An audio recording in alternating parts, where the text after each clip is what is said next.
Okay, this is gonna be a tutorial for getting set up with Lego Indiana Jones speedrunning. The first thing is you're gonna want to join the Lego Speedrun Discord. There will be a link in the description on how to do that, and then from there, go to the welcome channel and join the Lego Indiana Jones Discord. Another link that'll be in the description is for speedrun.com. That will have some resources, but it's also just the main leaderboards for the game. So we're going to start off with where to get the game. You can get it on Steam. You're going to want to copy it on Steam, ideally, if that's your thing. However, the game's much cheaper on CD keys, which is now renamed to Loaded. Here's what this looks like. Much cheaper. If you're not comfortable with that, the game does go on sale for like $5 sometimes on Steam. So you're not missing out on much. Another thing to mention is there's this very helpful document in the Discord. It's linked there in resources. This has a ton of different tutorials and tricks and guides and resources. I'm going to be referring back to this. There's like how to overlay your splits over the game, extracting files. I'm going to get back to that. Dropping out fast. It's got a bunch of different links to other sheets, stuff like that. So moving on from there, got in the game, you downloaded it, and so now what you want to do is you want to swap your executable in the game for the steamless executable. Here is where I've installed the game. This is going to look different if you just installed the game from Steam because I'm going to go over this in a second, but you're going to need to extract your files for Brickbench. But there will be this file here, legoindie.exe, and it should be like this many kilobytes. Like, I'm actually going to get rid of these right now, just for simplicity. It's going to be this many. Well, it's not going to be this. It's going to be 7.6 or something. And that's because that's the Steam version. What you want to do, and I'll have a link to this folder in the description. You're going to want to go to this Google Drive, and then go to executables, and you'll download this legoindie.exe. This is the steamless version, and the reason we want to use that is because it's faster for resets, and it's just nice to use. So yeah, you'll download this. So we would have downloaded it, and then you copy paste it into your directory where Lego Indiana Jones is. And it's gonna ask if you want to replace the file. Just click yes. If you're really scared about losing it, you can rename the other one. And so then to launch the game, you'll double click this executable. You can also pin it to taskbar like I have here. This is different. So this one, that's how you can launch the game. Next thing to talk about is the difference in running the game when you have an NVIDIA GPU or an AMD GPU. So the ideal way is to use NVIDIA. Not everybody has access to that. It kind of just depends on what you have, but like a lot of people have problems with lag with AMD cards. That's just something to be aware of. You can totally still be competitive with AMD. It's just some stuff might work differently. A lot of people have different experiences. And some NVIDIA cards do have issues as well. In the description, I'm going to have linked a possible fix for your lag if you're having trouble. This is if you have either graphics card, but mostly for AMD. And this has to do with changing your affinity, and I'll link that in the description. Next thing to talk about is the NOCUT executable. So you'll see I have this version of the game open here. This is the NOCUT version. NOCUT's a mod for this game, and you can download that here as well. If you're wanting to use the autosplitter, you'll want to rename this to just legoindie.exe, but you'll want to put that in the same folder that you put the other one in, which will be here. I have a different directory that I just copy pasted, like my Steam folder for the game, and then renamed it, and then I just put the NOCUT executable there, just so that it's much easier to switch between the two. I also have this pinned to taskbar. That's this one. The next thing to talk about is extracting your files and using Brickbench. Brickbench is very important for speedrunning this game, in my opinion. It's how we can load different levels and teleport our players and stuff like that. And it's really helpful for practice and a lot of the stuff we want to do. Okay, so there's two tutorials for this.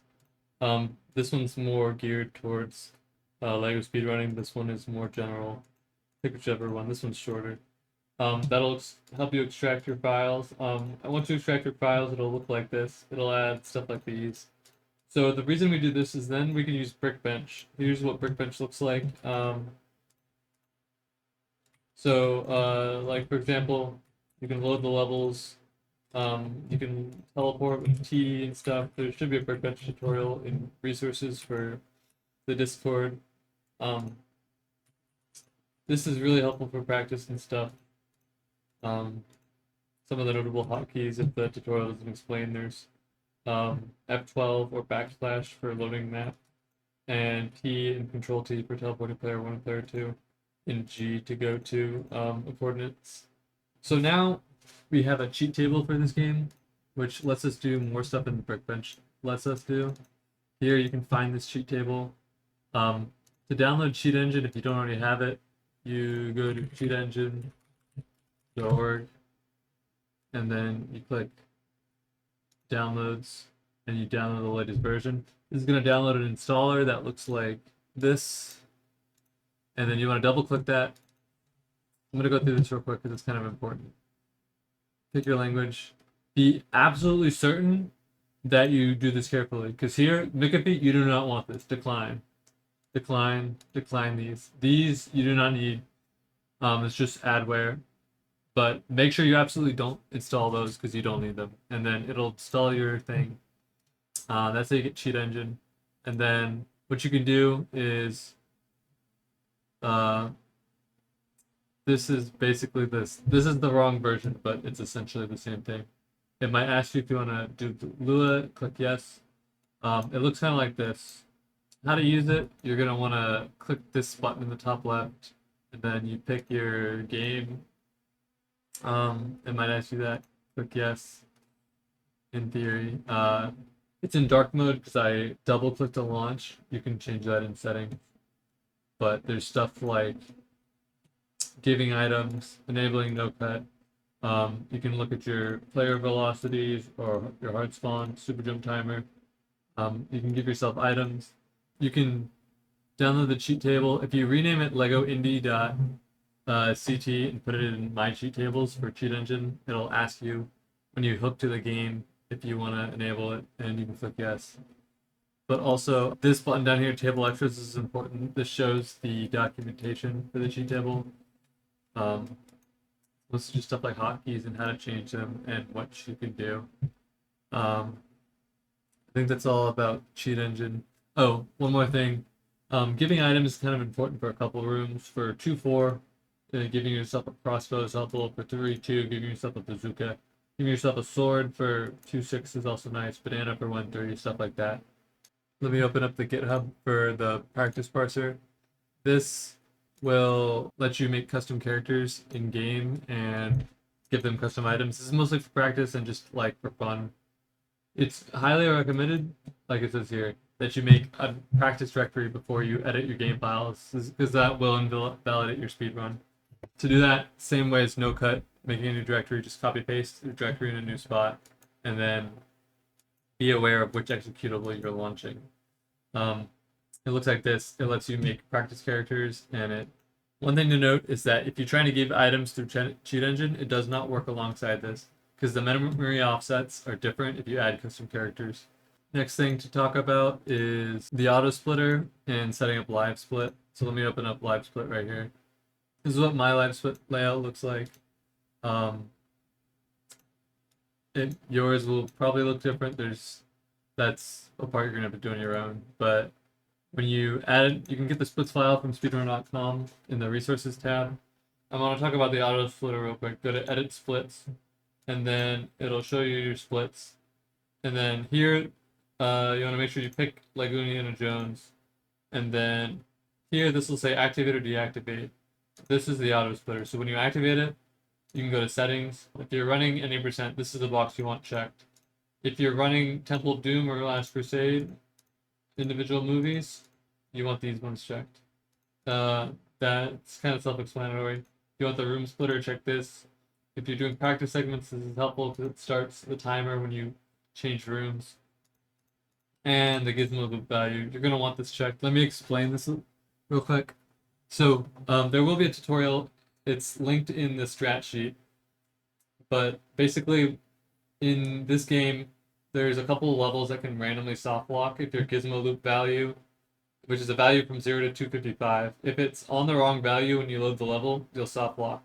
So we view that value by reading memory with Livesplit, and we're able to see it at the bottom of the layout. You can see it here. There's 2 because I just opened Livesplit. That's just a layout thing. Definitely go look at the tutorial on how to do that and how to avoid soft locking. Also, I want to talk about how to compare to LRT because any resent is LRT. So you want to go to compare against and then go to game time. And also for stuff on your layout, such as like your sum of best, timing method, current timing method. So that'll be if you choose real time or game time. That'll be based on this option here. Next thing to talk about is the reset script. So for the current route, since we're LRT, it's faster to reset the game instead of watching cutscenes sometimes. So when you're doing resets, one thing you want to change right away is you want to look up region settings. And so you can see here I have my country set to Poland. So the reason for this is because when you open up the game, if you have your region set to the US, then you'll see rated E for everyone, and that takes about 5 seconds. And so when you're doing your resets, that makes your reset slower. So you want to change your country or region anywhere else, basically. I don't know the list of all countries that work, but I know Poland works. When we have the game open, we'll have our command prompt in the background, and we'll have it to your game directory. And then, so for me, I'll type R and then enter because my script is called R. Let me edit this with Notepad real quick. You can look at this. This is what the script is. You're going to want to change these lines to point to your install location. I have this script linked here in the setup Google Drive. It'll be here. There will be 2. I haven't gotten the other one in yet. But the other one will be for if you're using affinity changes, like I talked about earlier. That one will also set your affinity when you launch the game. Okay, next thing to talk about is when you're actually going to reset. You're going to want to look at record and how they do it. But for the first save, you can reset like right away. Just look at what record does. For the second save, you're going to want to look at your file explorer. So I'm going to put in the description the path, and then you'll just be able to have like your save games open on your other monitor. And then what you're going to do is you can shrink it however. So like save game 0, that's where we're going to be saving before we load, before we reset, I mean. You're going to wait to reset your game until you see that the date modified for your save game has changed. So like once it's changed, you'll know your game is saved and you can tab out and reset. Next thing I want to talk about is 1P2C a little bit. So this game is optimal with controller and keyboard. So you're going to want P1 controller, P2 keyboard. There's a link in the strat sheet on how to do 1P2C and like hand setups and stuff. But that's one thing to keep in mind. Another thing I'll bring up right now is for some controllers, you're not going to have a high enough polling rate to do the fast key turn. So like you'll see in record, they spin their stick to turn the key for the key spots, and if your controller doesn't have a high enough polling rate, you just can't turn. So the fix that I had to do was I had to use my controller wired instead of wireless, and that was able to give me enough polling rate to be able to do the fast key turn. I also want to talk about rebinding keys. A good way to do this is using Microsoft Power Toys. This lets you do keyboard manager and change some of your keybinds. I also use the SteelSeries software for me because I have a SteelSeries keyboard, so it's easier to just change the stuff like that. I want to talk about display settings for your monitor. So you want to go to display settings. You want to scroll down to advanced display settings, and you want to make sure your main display is set to 60 or close enough. This is so that way we can alt tab fast. You also want to make sure your resolution is 1920 by 1080, or in game you want to make sure your resolution matches what this says. One easy way to do this, I'm going to link it in the description. There's this software made by Pixel. This lets you just change your refresh rate like from your taskbar. Let me get into in-game settings now. In your options, you're going to want to make sure your screen resolution matches what your monitor's resolution is. Typically it'll be this. Your refresh rate has to be set to 60. This is very important. If you have it set to something higher like 85, you will jump lower in certain spots. You want to make sure Vsync is on most of the time. There's a few spots in the run where you change that off. And this is less important, mostly preference. if you need more frames, you can mess with these. Vsync menuing. So sometimes you're gonna want to turn off Vsync during the run. So what you can do, let me actually go to the main menu here. You're gonna want to make sure you queue Vsync. And so to do that, you can do this from the menu, you can do this from in-game. You want to make sure you go to options and you want to hover on Vsync on video settings and then click B. You see when I go back to options, video settings is still selected. This lets you just do a quick 2-tap into video settings. So when you're switching Vsync, it'll look like this. And so what I'm doing here is going to video settings, turning Vsync off, and then hitting the pause button. So that doesn't turn off Vsync, but that cues it off. And then you can Alt Tab, and then by Alt Tabbing, that'll set your Vsync off. And then same thing. That's just a faster way to do it instead of off and then accept. So next thing to talk about, if you're Alt Tabbing in this game, there's 2 ways you can do it. There's just the normal Alt Tab out, Alt Tab back in. That's the standard, the classic. There's also Shift Alt Tab, which gives me faster Alt Tabs, but it's slightly more different and less like natural. I don't know if it'll give everybody faster Alt Tabs, but it works for me. So how this works is, what you're doing, you can do it one of 2 ways. You go Alt Shift and then hit Tab. So this is what it looks like. So I'm in game. If I was in game now, I'd hit Alt Shift Tab and then let go of Shift. Then you see that moves my selector to here. And then when I hit Tab, it goes back to Indie. So Alt Shift Tab is just like you move back in the menu with Shift Tab, and then you hit Tab to go back in. So you can see on my input viewer, this is kind of quicker, easier for me. So you can also do Alt Tab and then Shift Tab. But I find it much more natural to do this. So you tab out, and then you let go of Shift, you tab back onto Indie, you let go of Alt. So this is the in-depth tutorial guide. You can find it here. A lot of it's a little outdated, but some of it has some good information in it. Like, it goes very in-depth on all these levels. Definitely worth a watch if you need more information on certain stuff. Also recommended for learning is just watching the world record. That's very helpful. And just ask questions if you don't know something, or are struggling with something. I want to talk about starting a run and what the route is for any percent. So the route we do most commonly is doing Raiders up to level 5. So you do 1-1 through 1-5. Then you exit at college. You run over to Crusade and you start Crusade. And then after 3-5, you exit to college and you play Temple of Doom. So that method is used because Crusade is a harder movie between Crusade and Temple. Technically, playing Temple second saves about a second in hub movement, but the standard route is doing Crusade second. So if you're doing an 80% run, how you want to get started and set up is you just want to be on the menu. You want to make sure here that your video settings is queued like this. I'm selected and then I hit D. And then if you have the auto splitter on, you can just click Start New Game, and that'll start the auto splitter. Next thing I want to talk about is setting up save cancels for individual movie runs.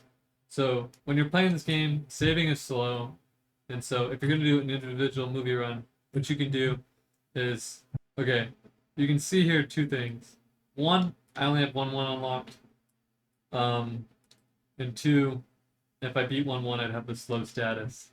So what you want to do is, you'll typically do this from here. You'll hit a new game, and then you wait till you load into the cutscene. And then from Brickbench, you're going to want to make sure you're hooked into Brickbench. Then you want to go to Lost Temple status and load that map. And then you're going to wait out the status screen. It's going to be the slow version because we haven't beaten any levels yet. So then you're going to go back to college. Now we're here. We have 1-2 unlocked. We have these levels unlocked. That's all you gotta do. Now when you beat the level, you won't have the slow status and you can do a save cancel. You only have to do this once per session. Like if you reset your individual movie run, you can just start from replay story. This lets you save time on saves. Another thing I want to mention real quick that I wish someone had told me originally. There's a couple things. One, when you start a new room, usually as indie, you're gonna want to typically wherever world record is jump rolling, you want to jump roll because you don't have movement right away, but you can jump right away. Another thing, if you're jump rolling and you land, you want to make sure you buffer an A input to jump because you can cancel your jump roll animation. It'll be over quicker if you buffer a jump. So like this. So like that's that compared to just getting up normally. That saves 0.1. Another thing is jump rolling into transitions. Just do what record does mostly. So like that saves a frame every time you jump roll into a transition. And let me load a book puzzle level real quick. So if you're doing a book puzzle, it's faster to use it, cancel it, and then use it again. So this is done by hitting B and then Y and then B. So it'll look like that. Also, if you miss a book puzzle, say I misclick this, it's faster to cancel and then retry. So like this is what it normally looks like. That takes forever. So instead of doing that, you'll do a cancel and then it's faster. So definitely recommend learning the speedrun. Very fun. This was kind of more of a long-winded tutorial or like setup guide compared to what I wanted, but I feel like it's full of information. DM me or message in the Discord if you have any questions. The main place to go for resources, that strat sheet. There's also the resources channel and the LIJ Discord, and I'll have some links in the description.